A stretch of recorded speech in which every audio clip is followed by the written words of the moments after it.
Okay, hi, I'm Joshua Kemble, and this is my vloggins. This is the vlog where I just basically talk about my life being a cartoonist and doing art. And kind of on these more recent vloggins, I'm going to be talking a lot about not death but love, the strange supernatural story of Elizabeth Barrett Browning. The book that I'm illustrating, it's a graphic novel. 230 pages that I need to get done by hopefully April for West Margin Publishing, and I'm pretty excited about it, but holy moly, it is a very time-consuming endeavor because it's a historical fiction graphic novel. So if you take the amount of time it takes to do research and stuff like that, just for a regular illustration that kind of takes place in like a current time period, when you're talking about historical fiction, it's a whole other beast. I'm pretty excited. I feel like, and then I was going to say also, I've got 2 graphic novels out, 2 stories, which is my first graphic novel that was published, and that is an autobiographical kind of memoir about faith and mental illness, and that's available on Amazon. And then I also have another book called Jacob's Apartment that just came out last month.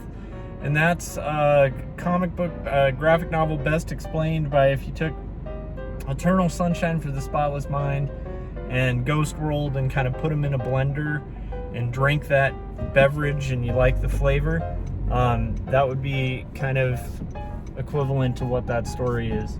I'm trying to make a left turn and somebody was illegally crossing their bike across the street on a red light, which seems like a really dumb idea, but whatever. Anyhow, so I am heading to work, and I feel pretty good. I'm on page, I can't remember if it's 23 or 24. I think it would be page 23. And I am feeling pretty good about it. I got most of the pencils done yesterday. And I listened to Adam's stream, which was pretty cool, while I was working. But mainly, most of what I did was just like work on the contour line art. And so tonight, my goal is when I'm off work, I'd like to add my shading, and then we'll do flat colors. And we'll move on to the next page. It would be cool if tonight I'm able to do shading and flat color. It might be possible because it's not like a high panel page. And honestly, there's like 3 more sequences that are kind of relatively dark. I think the next few sequences, I need to be conscious of this, and this is why it's really good to do a vlog too, because it helps me kind of think through the creative process. But one thing I need to keep in mind as I'm rendering these pages is not to go as dark, because I do like working dark. I like heavy blacks. I always have. It's something I've done since, I was younger. If you see like my first kind of professional comic I did called Numb, which I think you can still get on like my Etsy or something. I can't remember. But if you guys are ever curious, you can check that out. And there should be a link to all of my books and t-shirts, prints, all that fun stuff. For linking from joshuakemble.com, or you can go to quarterlystories.com. That'll reroute you to the same website. But yeah, so basically I just have to remember. So you can see in my first comic I used to do really heavy blacks, like very heavy, very thick blacks, very influenced by like Charles Burns and Daniel Klaus. And so I do love myself some heavy blacks in my ink, but on these pages, like, so this book's been a relatively dark book. It's not quite as much heavy blacks as heavy grays. Like, even though they're black, even though it's black, it's like got kind of a rendered pencil look, so it's like dark rendering over everything. And as they're heading towards Italy, I actually wanted to kind of brighten up quite substantially. So I don't think it's going to need as much shading over just the kind of rendered line. Although I do think a little bit of shading obviously retains the kind of feel and look of it. But that's something I need to keep in mind, is like when Elizabeth Barrett Browning and Robert Browning step out on the ship deck, I really want that to be like a changing day kind of scenario. I should also remember this on this page when it comes to the room, because the lights, like the portholes, which is something we found out on a live stream a while ago, is that I often will pronounce porthole as portal, which are two different things. Portal is like a entryway to another universe, whereas a porthole is like a hole in the port. Anyhow, so it should be pretty fun to see like how this turns out and how much progress I make. I definitely am feeling that I am picking up my pace with productivity. So I do think it's inevitably going to catch up.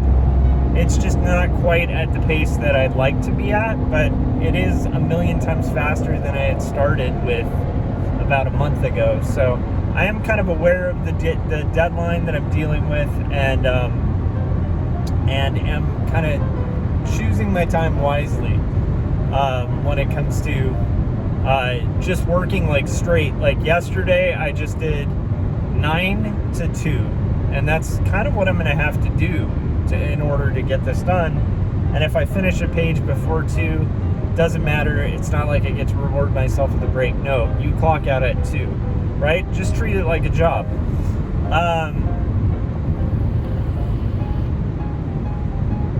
So yeah, so that's fun. That's exciting, and that's where I'm at with that.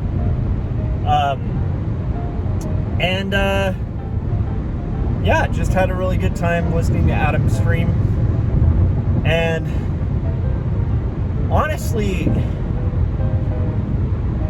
this is kind of the topic that I think would be good to kind of bring up here, is staying busy. Often in life, I think, so this is a thing that I've read, and I don't know how true it is, but it's basically like the premise that a lot of depression, anxiety, a lot of our kind of like struggles with mental health, if you're functional. If you're not functional with your mental health, that's rough. It's like, and most people who have mental health struggles, like, you're going to have times where you're not functional, but the majority of the time you are functional, or slightly functional. But this wouldn't apply for somebody who's got like a very severe case of mental illness where, like they can't, like getting out of bed is a kind of their goal and their thing to work on.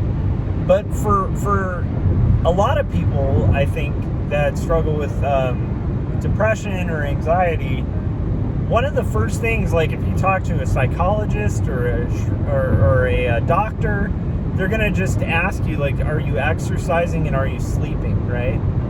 And they'll also ask, are you working? Are you working on anything? Do you work on, because a lot of people, when they're unemployed or when they don't have a job, get actually pretty severely depressed, because I think as human beings, I think we're designed to work, and not working just feels really strange.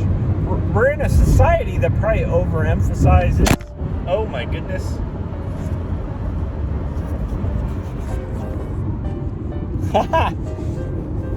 Wow. Let's see if that can be solved. Let's see if I can get that to click. Let's try that. Oh my goodness, you guys. My phone just falling off the holder is going to be like the new Vloggins thing. It's like special effects. Anyhow, in full 3D. Did the car crash? There's so much suspense to these streams. So anyhow, where was I before my phone fell? Oh, yeah. So a lot of people will, so a doctor or a psychologist or psychiatrist, like, they're often going to ask, like, if you're working on things, if you're getting out of bed and you have like a goal, and working gives you a goal. It's kind of like, I think as a Christian, it's like, I believe we're designed to work. If you're just looking at it from just a strictly evolutionary perspective, it's like we're hunter-gatherers. And this is like, all humans are hunter-gatherers. And so, like, in general, if we're not kind of pursuing the hunt, like, it just doesn't feel natural to us, like, because all of our biological instincts are saying to hunt and gather. And so, anyhow, I don't like how a lot of people will misuse the hunter-gatherer thing for, like, justifying, like, misogyny or, like, other weird stuff. But there is truth to the fact that, like, I think that if you don't have something to show up for, it's a lot easier to kind of fall into depression or anxiety. And it's a weird catch-22, because I think our nature, there's also something in us that wants us to not work and wants to just relax and kind of take it easy, and like, and just sort of like, too much work just feels wrong. Work never feels fully enjoyable, but we need to work to kind of be content, or to actually have some kind of thing. Anyhow, all of that's aside, I'm no like sociologist or like psychologist or, you know, doctor, so take all of this with a grain of salt. But I guess for me, I have found that having this book for West Margin is very healthy for my mental health in a weird way. And I'm not saying, like, well, I mean, this is going to sound a bit like I'm saying that people should just be busy and not think about deep questions. I disagree with that. I think some of the deep questions you ask when you're not busy or you're bored are often questions that, A, will lead to really great art, because most great art, I think, stems from boredom. I think a lot of really great art is just a human being's attempt to kind of occupy themselves and to stay busy in a weird way. Because we're often not good at, like, kind of contentment and just kind of sitting and being still. But there's a lot of that on this stream, apparently. Like, I know this, but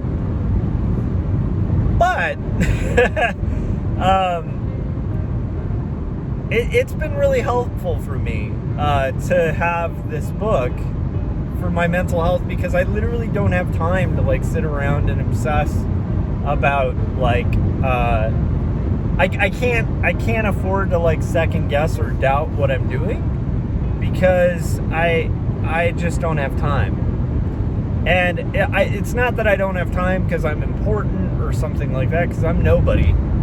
But it's like, it's a goal that keeps me so occupied that it's almost impossible to achieve. And when I'm working towards the goal, I find that, like, my mind does not have as much time to, like, philosophize or to overthink. I have to stay very present.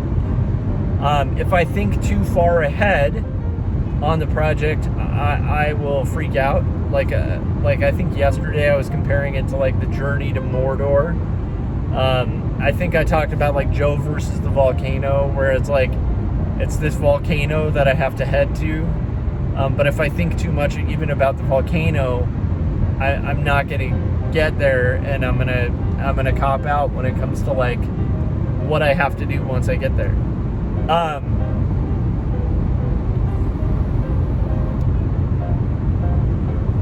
Sorry, formulating these ideas. So basically, just the main thing to me is just being really impressed with what happens with your life when you are busy. And I don't think it's healthy to constantly just be seeking the next thing to be busy with. That's not always the most healthy way of processing. Sometimes we need peace and quiet. a firm believer in prayer. I think there's proven health benefits to like prayer or meditation or moments of quiet that like just across the board, like I've never read anything that talks about it being healthy to just constantly be occupied.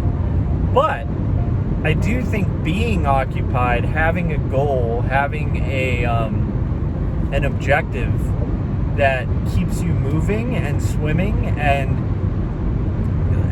it's kind of like if you're in the middle of the pool and you're swimming, it's gonna be a lot better for you to like have an area of the pool that you're heading to. That just makes sense.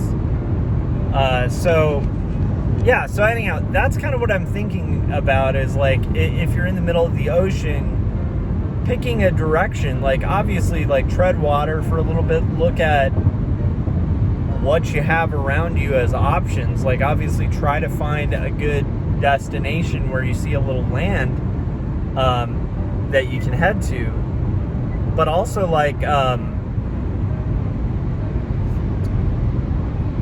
sorry, I just noticed that like my navigation device was disconnected for a second there.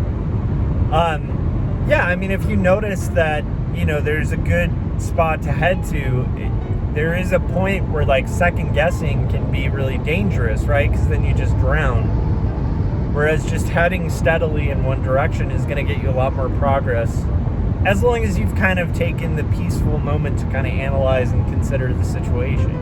So how that applies to my comic is I feel really good about Not Death But Love and the pages that are coming out. It was very considered before I went into it, like what this is that I'm taking on, what it's going to cost, and I've made the decision to kind of go forward, and now I'm in it. Now I'm in the ocean and I'm swimming towards shore, and there are times where it's very it can be like, as over dramatic as it sounds, it can feel like, oh man, I'm gonna drown, because this is just like a very far distance away. But I'm far enough in where, without the sunk cost fallacy kind of being thrown in there, like, you know, I've already put down this much, so I need to put in more. I need to just kind of stay present, not freak out, and just carve away at it a little bit at a time as best I can, and course correct as I go. Like if I'm heading, if I have a better way to kind of do it that way.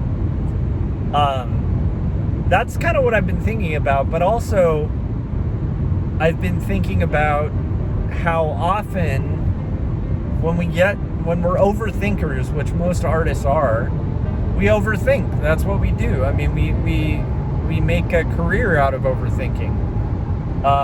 We're really good at taking something that seems impossible and analyzing it and kind of breaking it down into an achievable thing in a visual language.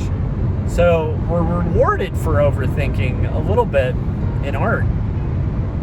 But there's something to be said for an overthinker who's going to be prone to like overthink about tomorrow or yesterday or missteps or like kind of doom scroll the future of your life would be a good way to put it. Like it's very easy to kind of fall down that path, and when you are occupied with a big project, the added advantage, obviously there's clear disadvantages. The clear disadvantages are like you're going to be preoccupied with something. You've got split focus. Your time and your free time is going to be severely limited from it. But the benefit, like the added benefit that I'm noticing is like I don't really get into like these deep dark moods anymore, because I just can't afford to, and I don't have time. I don't have time to think about it, because the time that I have, even the emotional strength that I have, needs to be focused on, you know, completing this work. And here's the nice thing. Unlike overthinking about, you know, stuff that can just become really detrimental to like health, to your current output, to like your outlook on life, that kind of thing. Staying super busy with a giant project, it has that advantage of like, it pulls you out of that. It pulls you out of